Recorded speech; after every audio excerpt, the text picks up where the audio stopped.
morning, good morning. Welcome to chapel. We're so glad that you're here. You are always welcome here, whoever you are, whoever you know yourself to be, and whoever you are becoming. For chapel today, you'll need both a red and a purple hymnal. They're both there on the hymn rack as you entered. It's Christmas at Luther Week, fun fact, which means that today you get a little sneak preview of the set for chapel today. And hopefully you are able to attend one of the performances this week, or I know at least a good handful of you in here are in the performances this week. So we hold in our prayers this week all of our student musicians and our directors and tech staff and box office staff for their health and their stamina. We also hold in prayer all of the folks across campus who are preparing to show hospitality to our guests, and prayers for traveling mercies upon all those who are journeying to this campus and home again. Also today, maybe we do say a special prayer and a virtual laying on of hands or exorcism for the CFL lights, which are a little gremlin today too. So if you need a special prayer intention today, we can direct them toward Adam, Kendall, and the CFL lighting. That all would be well, and this week would go out for that image. This weekend, as part of Christmas at Luther festivities, you are invited to our annual Jazz Lessons and Carols service. That is 10 a.m. this Sunday in the music building in the Noble Recital Hall. Coffee and treats at 9 o'clock, so come join us for that wonderful, wonderful service. John Alabuni and student musicians leading us in jazz settings of favorite carols and songs. It should be lovely. Coming up then, a week from Sunday is our annual candlelight evening worship service here in the CFL on that Sunday evening before finals. It's a great way to pause and take a breath in the midst of your studying. If you're interested in serving as a reader for that service, or if you are a musician who would like to participate in that service, let us know and we'll get you hooked up. There's chapel again next week. We'll get to that on Friday. But also there are still Advent kits left outside our office, so if you haven't picked one up yet, there's still plenty of Advent left. Grab a bag of goodies for the season, bring one to a friend. You are welcome to do that. Today in chapel, we welcome as our speaker Brian Caton, Associate Professor of History, and we are so grateful to you for being here and sharing yourself and your words with us. As we get going, I invite you now to stand as you're comfortable and able. Let's take a moment of pause to center ourselves for worship in the midst of this busy week. Seeing as we are in the last weeks of this semester, I suspect that you are perhaps carrying a lot right now.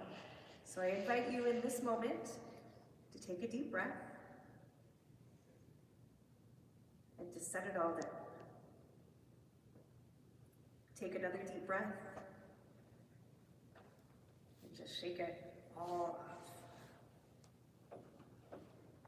Let your body be at peace. Let it relax and hang heavy. And as you do that, notice how the ground rises up to meet and support you. Take one more deep breath and just appreciate the stillness of this moment.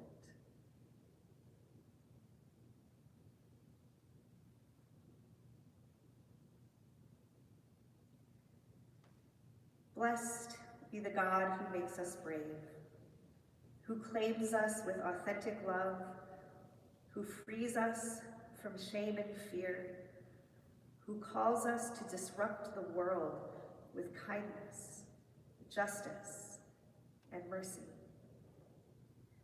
Bless us, God of promise, with your gifts of hope and faith and joy and love, as we watch and wait for the redemption of your world.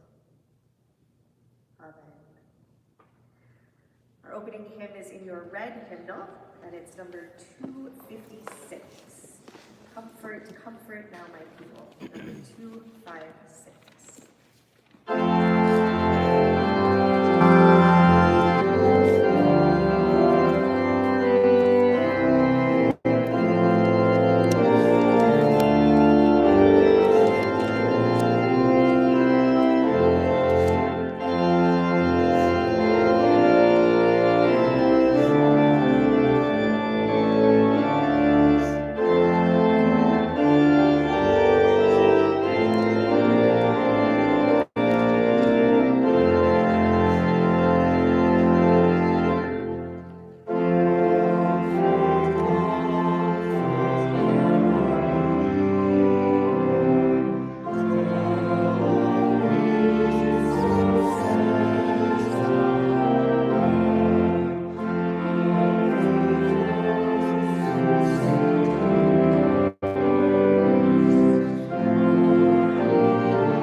One is supposed to return from break refreshed, recharged, ready to take on the tasks of the week, the month, the academic term. An honest answer like, I'm utterly exhausted, or I can't bear to think of the mountain of work I have to do this week, ends up being considered too much information.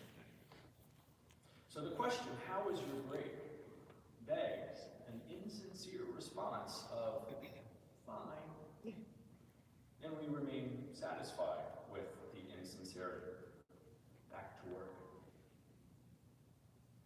And yet we have come to that magical moment of the fall semester. Our practices are done, our skills built through hours of work. We have warmed up and are taking in that big breath before we play. Yet if we pause, as breaks compel us to do, to examine at arm's length the rat race, the hamster wheel, the whack-a-mole that is our academic life, we inevitably end up at that singular question. What are we doing here?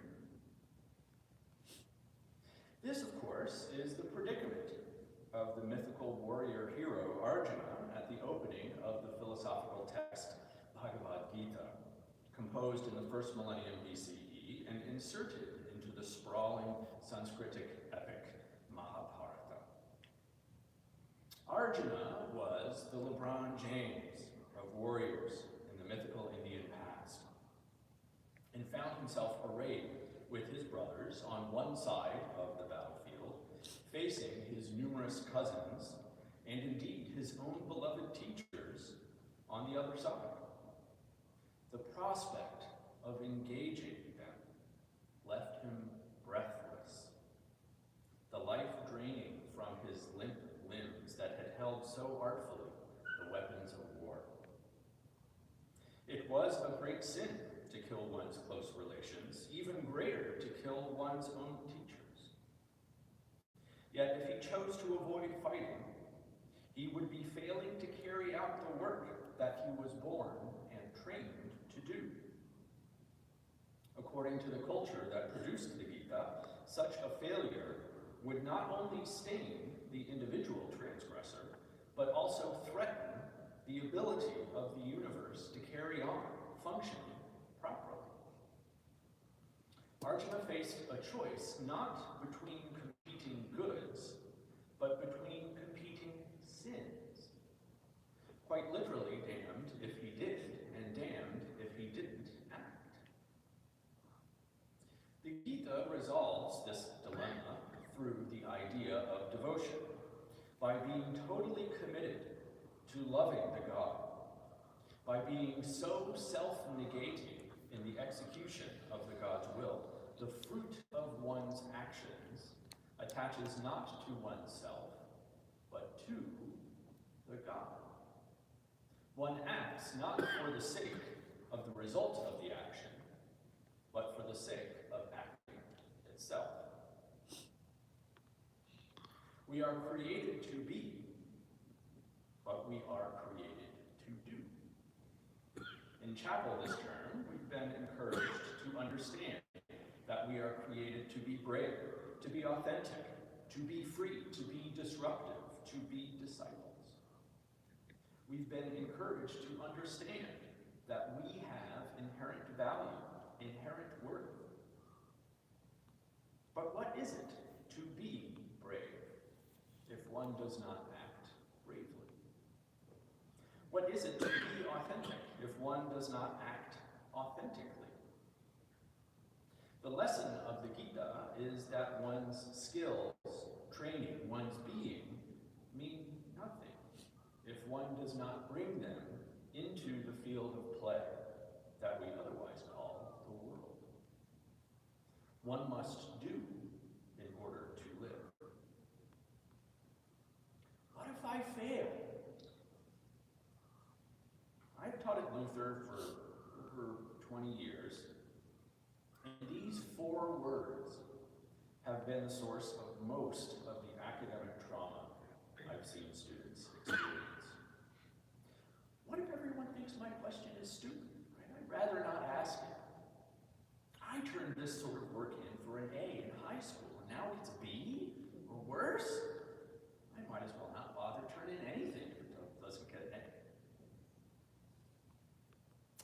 In the creation story, in the first chapter of Genesis, after God created all the various parts of the universe, including humans, God saw that, quote, it was very good, end quote. Not perfect, but very good. Maybe an A-. So you're going to hold up your work to a standard that not even God's creation of the universe measures up to? Do the thing. You've been working for this all semester. This is what you came for. So what if I fail? What if I get a D on that math test? So what if I made my clarinet sound like a goose caught in the middle of being strangled? Then you have successfully become human. We are all broken in ways that may be visible or invisible. Yes, we all want to do better. Yes, we all want to hide our errors and failures in order to avoid the appearance of weakness so that we may not be crushed by the pitiless among us. But even if we fail, that is evidence of having acted, having taken all our skills and put them out on the field of play. So now let's get ready. Stand or sit tall and take a deep breath in. And let that life, your life, out into the world. It's what you were born to do.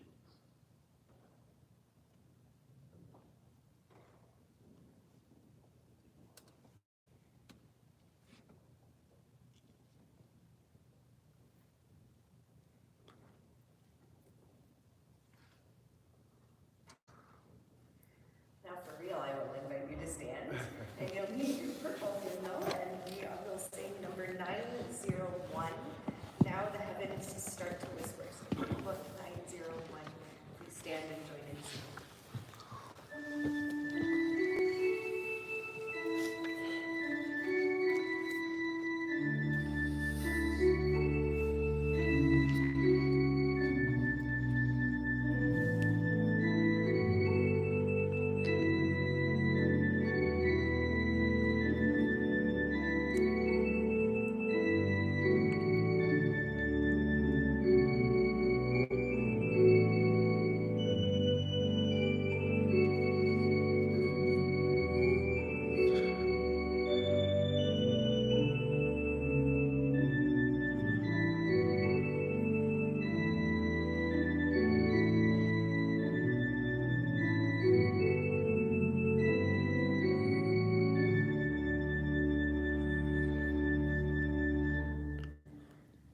Now the heavens start to whisper as the veil is growing thin.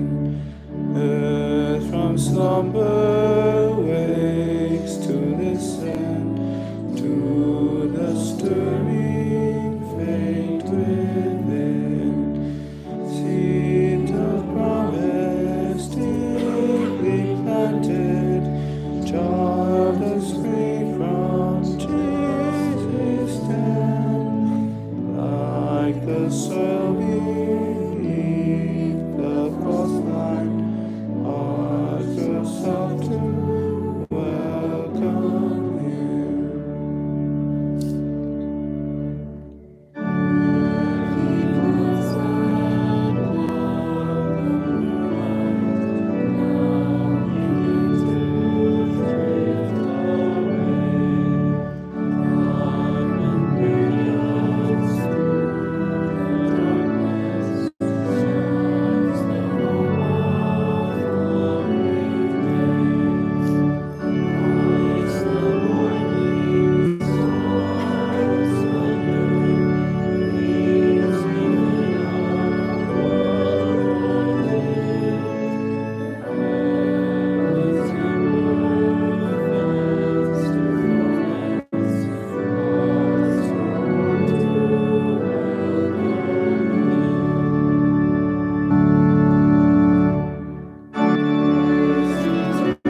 dwell in your hearts through faith as you are being rooted and grounded in love, inspired by the Spirit, and filled with the courage to act and be in this world.